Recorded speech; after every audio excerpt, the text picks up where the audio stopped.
Government ಕೆಲಸದವರು A C ಹಾಕಿ ಕೆಲಸ ಮಾಡ್ತಾರೆ. ನಾವು ನೋಡ್ರಿ ಗಾರೆ ಕೆಲಸ ಮಾಡ್ರೆ ಫ್ಯಾನ್ ಹಾಕಿ ಕೆಲಸ ಮಾಡ್ತೀವಿ. ಎಲ್ಲಿ ಅಂತೀರಾ? ವೀಡಿಯೋನ ಕೊನೆಗೆ ಸ್ಕಿಪ್ ಮಾಡ್ತಾ ನೋಡ್ಕೊಂಬನ್ನಿ. ಹಲೋ ಗೈ, ಶುಕ್ರವಾರ ಶನಿವಾರದ ಬ್ಲಾಗ್ ಇದಾಗಿರುತ್ತೆ. ಎಲ್ಲರದು ಕಾಫಿ ಆಯಿತು ಅಂದ್ಕೊಳ್ತೀನಿ. ಸೊ ನಾನು ಸರ್ಕಲ್ ಬಂದ್ಬಿಟ್ಟು ಒಂದು ಟೀ ಕುಡಿದ್ಬಿಟ್ಟು ನಮ್ಮ ಫ್ರೆಂಡ್ ದೋಸ್ತ ನನ್ನ ಕುಚ್ಚುಕು ಕರೆದ್ನ. ಏನಪ್ಪ ಅಂದು, ಏನಿಲ್ಲ ಹುಡುಗರು ಅಂದು, ನಿನ್ನೇನು ವೀಡಿಯೋ ಮಾಡ್ಬಿಟ್ಟು ಹಾಕಲ್ಲ ಬಿಡಪ್ಪ ಅಂದು. ನಮ್ಮ ಯಾರು ನೋಡಾರಪ್ಪ ಅಂದ. ಏನು ಬೇಡ ಬಿಡಪ್ಪ ಅಂದ್ಬಿಟ್ಟು ನಾನು ಬಂದೆ ನಮ್ಮ ಸೈಟ್ ಹತ್ರ. ಸೊ ಇದು ಮಿಕ್ಕಿರಲ್ಲೇ ವರ್ಕ್ ಇರೋದ್ರಿಂದ ಸೊ ಕಾಂಪೌಂಡು ಪಾಯ ತೆಗಿಸ್ಬೇಕಿತ್ತು. ಸೊ ಪಾಯ ನಾನು ಇವತ್ತು ನಾಳೆ ತಗೊಳಮ್ಮ, ಸರಿ ಮಧ್ಯೆ ವಾಲ್ ಗೋಡೆ ಹಾಕಬೇಕಿತ್ತು ಒಂದು ಒಳಗಡೆ, ಮನೆ ಒಳಗಡೆ. ಸೊ ಅದನ್ನು ರೆಡಿ ಮಾಡ್ಕೊಂಬ ನಡೆಯೋಣ ಅಂದ್ಬಿಟ್ಟು ನೀವು ಕಲ್ಸ್ಕೊತೀರ ಅಂದ್ಬಿಟ್ಟು ನಾನು ಸುಮ್ಮನೆ ಕುಂತ್ಕೊಳ್ಳಾಗಣ್ರಿ. ಎಲ್ಲ ಹೇಳ್ತಾರೆ ಏನು ದುಡ್ಡು ಮಾಡ್ತಾರೆ ಬಿಡಪ್ಪ ಅಂತ. ಬಿಸಿಲು ನೋಡಿರಿ ಹೆಂಗೆ ಹರಿತೈತೆ 9 ಗಂಟೆಗೆ. ನೋಡಿ ಅವರು ಇಟ್ಟಿಗೆ ಎಲ್ಲ ಸ್ಟಾಕ್ ತಗೋಯಿಲ್ಲ, ರೋಡಲ್ಲಿ ಹಾಕ್ಬಿಟ್ಟಿದ್ರೆ ಅಲ್ಲಿಂದ ಇಲ್ಲಿಗೆ ಹೊರಗೋದಕ್ಕೆ. ಈ ಬಿಸಿಲು ಓದ್ಕೋ ಯಪ್ಪ, ಏನು ಕೆಲಸ ಏನು ವರ್ಕು ಹೋಗಪ್ಪ. ಎಲ್ಲ ಮಾತಾಡ್ತಾರೆ. ಬರ್ರಿ ಜಿಮ್ಗೆ ಹೋಯ್ತೀರ, ಜಿಮ್ಗೆ ಬನ್ನಿ ಇಲ್ಲಿಗೆ, ಅದು ತಿಟ್ಟಿಗೆ ಓದಾಕ್ರಿ, ಅದೇ ಜಿಮ್ ಆಗುತ್ತೆ ನಿಮಗೆ. ಬೆಳಗ್ಗೆ ಕಿತ್ಕ ಬರುತ್ತೆ ಬೇವರು, ಅದು ನಿಜವಾದ ಜಿಮ್ಮು ಅಂತ. ಇದು ನಮ್ಮ ಮನೆ ಬರೆದ್ರೆ ಬರೆದ್ಬಿಟ್ಟಿದ್ದೇನೆ ಬ್ರಹ್ಮ, ಏನೂ ಮಾಡೋಕ್ಕಾಗಲ್ಲ. ಸರಿ ನೀ ಕಲ್ಸ್ಕಪ್ಪ ಅಂದ್ಬಿಟ್ಟು ನಾನು ಸ್ಟಾರ್ಟ್ ಮಾಡಿದೆ ವರ್ಕು. ಒಳಗಡೆ ಏನು ಕಿತ್ಕ ಹೊಡಿತೈತೆ ಕಾವು ಕಣ್ರಿ. ನೋಡ್ರಿ ಫ್ಯಾನ್ ನೋಡ್ರಿ ಹೆಂಗೆ ನಮ್ಮ ಕೆಲಸ. ನಮ್ಗೆ ಎಷ್ಟಕ್ಕೆ ಬೇಕಾ ಅಷ್ಟು ಆನ್ ಮಾಡ್ಬಿಟ್ಟು ಸ್ಟಾರ್ಟ್ ಮಾಡಿದ್ವಿ ವರ್ಕು. ಆದರೂ ಸೀಟ್ಗೆ ಅದಕ್ಕೂ ಏನು ಕಿತ್ಕ ಹೊಡಿತಾಯಿತ್ತು, ಏನು ಬನ್ನಿಲ್ಲ ತ್ಯಾಮ ಆಗ್ಬಿಟ್ಟಿತ್ತು. ಸೊ ಸದ್ಯ ನಮ್ಮಿಬ್ಬರೇ ಫ್ರೀ ಆಗಿದ್ವಿ ಒಳಗಡೆ. ಸೊ ಯಾರೂ ಇರಲಿಲ್ಲ.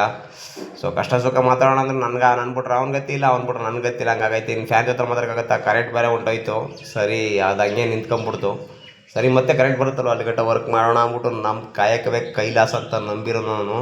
ಸೊ ಹಂಗೂ ಅಜ್ಜಿ ಬಂದರು. ಸೊ ಟೀ ಮಾಡ್ಲಪ್ಪ ಅಂದರು, ಮಾಡಿ ಅಮ್ಮ ಅಂದ್ಬಿಟ್ಟು ಹೇಳಿ ಕಳಿಸ್ದೆ. ಸೊ ಏನೇನು ಬರುತ್ತೆ ಇಲ್ಲಿ ಅಂದರೆ ಏನೂ ಬರಲ್ಲಮ್ಮ, ಇದು ಸದ್ಯಕ್ಕೆ ಮಧ್ಯ ಸೆಂಟ್ರ್ ಕಡೆ ಬರುತ್ತೆ, ಇದು ವಾಲು ಮೇಲ್ಕಟ್ಟು ಹೋಗುತ್ತೆ ಅಂದ್ಬಿಟ್ಟು. ಸೊ ಮತ್ತೆ ಕರೆಂಟ್ ಬಂತು. ನೋಡಿರಿ ಎ ಸಿ ಕಟ್ರಿ, ಇದು ನಮ್ಮ ಕಾರ್ಮಿಕರ ಎ ಸಿ. ಗೌರ್ಮೆಂಟ್ದವ್ರು ಎ ಸಿ ಹಾಕತ್ತಾರೆ, ಬಟನ್ ಹಾಕತ್ತಾರೆ. ನಮ್ಮ ನೋಡಿ ಸುತ್ತ ಸಿಗುತ್ತೆ, ಬೊಂಬೆ ಆಡ್ಸೋನು ಮೇಲೆ ಕುಂತವನೆ ಅಂದಂಗೆ. ಸೊ ನಾನು ನಮ್ಮ ಬಾಸ್ತು ಒಂದು ಅಕ್ಷರ ಕಟ್ಟಿ ನೋಡಿದೆ. ನಮ್ಮ ಬಾಸು ಎಲ್ಲ ವಿದ್ಯೆ. ಸೊ ಅವರೇ ನನಗೆ ಸ್ಫೂರ್ತಿ, ನಮ್ಮ ಅಪ್ಪು ಭಾಷೆ ನನಗೆ ಸ್ಫೂರ್ತಿ. ನಾನು ಗೊತ್ತು ಈ ವರ್ಕು ನನ್ನ ಸ್ವಂತ, ನನ್ನದೇ ಕಾಯಕವೇ ಕೈಲಾಸ ಅಂತ ನಂಬಿ ಈ ವರ್ಕ್ ಸ್ಟಾರ್ಟ್ ಮಾಡಿದೆ. ಸೊ ಒಳಗಡೆ ಕಿತ್ಕ ಹೊಡಿತೈತೆ, ಬಟ್ ಯಾರು ಹೇಳ್ಕೊಳಕ್ಕಾಯ್ತಲ್ಲ. ಹೇಳ್ಕೊಂಡ್ರು ಸುದ ಏನೂ ಪ್ರಯೋಜನ ಇಲ್ಲ.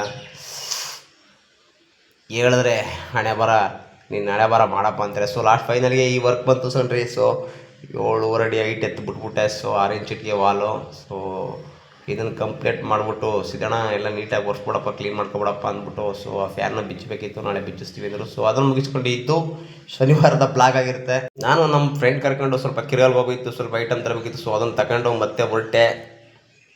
ಸೊ ಇವತ್ತು ಹೇಳಿದಂಗೆ ಪಾಯ ತೆಗಿಸ್ಬೇಕಿತ್ತಲ್ಲ. ಸೊ ಅವ್ರು ಇಬ್ಬರು ಬಿಟ್ಟಿದ್ದೆ. ಸೊ ನಾನೇನು ಕುಂಟ್ಕ ಏನು ದಬಾಕ್ಲಿ, ಸರಿ ನಾನು ತೋರಿಸ್ಕೊಡ್ತೀನಿ ಇರಪ್ಪ, ಯಾವ ಹೈಟು ಯಾವ ಮೆಜರ್ಮೆಂಟು ಅಂದ್ಬಿಟ್ಟು. ಸೊ ಅಂದ್ಬಿಟ್ಟು ನಾನು ದಬಾಕ್ತೇಕಣ್ರಿ. ಆದರೂ ಇವತ್ತು ಏನು ಬಳ್ಳು ಹೊಡಿತೈತೇನ್ರಿ ಬಿಸಿಲು ಶನಿವಾರ. ಯಪ್ಪ ಯಾಕೆ ಹೇಳ್ತೀರಾ, ಬಿಸಿಲು. ಹಂಗೆ ವಿಧಿಯಾಟ ಬಲ್ಲವ್ರು ಯಾರು ಅಂದಂಗೆ ಮೈ ಬಗ್ಸಿ ದುಡಿದ್ರೆ ಕಂಡ್ರಪ್ಪ. ದುಡ್ಡು ಇವತ್ತು ದಿನದಲ್ಲಿ ಸುಮ್ಮನೆ ಕುಂತ್ಕೊಂಡು ಸೋಕಿ ಮಾಡ್ರಿ, ಯಾವ ದುಡ್ಡು ಬರಲ್ಲ. ಸೊ ಆಲ್ಮೋಸ್ಟ್ ಕಂಪ್ಲೀಟ್ ಈ ಟೈಪ್ ತೋರಿಸ್ದೆ, ಬೇರೆಲ್ಲ ಕಟ್ ಮಾಡ್ಕೊಳ್ಳಿ ಅಂದ್ಬಿಟ್ಟು. ಸೊ ಎಲ್ಲ ಯಾರ್ಯಾರು ಎಂಥದ್ದು ಏನೇನೋ ವಿಷಯದಲ್ಲಿ ದುಡ್ಡು ಸಂಪಾದನೆ ಮಾಡ್ತಾರೆ. ಕೆಲ ಜನ ಬುಡ್ವ ಅದೇನೋ ಅಂತಾರಲ್ಲ, ಬರೀ ಮಾಡ್ತಾರೆ ನೋಡ್ರಿ. ಇದು ಬೇವರು, ನಿಜವಾದ ಬೇವರು ಸುರಿಸಿ ದುಡಿತಾನಲ್ಲ ಅವನು ನಿಜವಾದ ಕಾರ್ಮಿಕ ಅಂತ ಹೇಳಕ್ಕೆ ಇಷ್ಟಪಡ್ತೀನಿ. ಸೊ ನಾನು ಅದನ್ನು ಮುಗಿಸ್ಕೊಂಡು ನೀವು ತೆಗಿತಾರಪ್ಪ ಅಂದ್ಬಿಟ್ಟು ಮಳವಳ್ಳಿಗೆ ಹೋಗಿದ್ನಲ್ಲ, ಹೇಳಿದ್ನಲ್ಲ. ಸೊ ಟೈಲ್ಸ್ ಬರೀ ಬ್ಯಾಲೆನ್ಸ್ ಆಗ್ಬಿಟ್ಟಿತ್ತು, ಕೊರೆ ಆಗ್ಬಿಟ್ಟಿತ್ತು. ಅದನ್ನು ತಗೊಂಬರಮ್ಮ ಅಂತ ಮಳವಳ್ಳಿಗೆ ಹೋಗಿ ತಗೊಂಡು ಇದಾಗಿರುತ್ತೆ ಇವತ್ತಿನ ಬ್ಲಾಗ್. ಮತ್ತೆ ಮುಂದಿನ ಬ್ಲಾಗ್ ಅಪ್ಲೋಡ್ ಮಾಡ್ತೀನಿ. ಬೈ.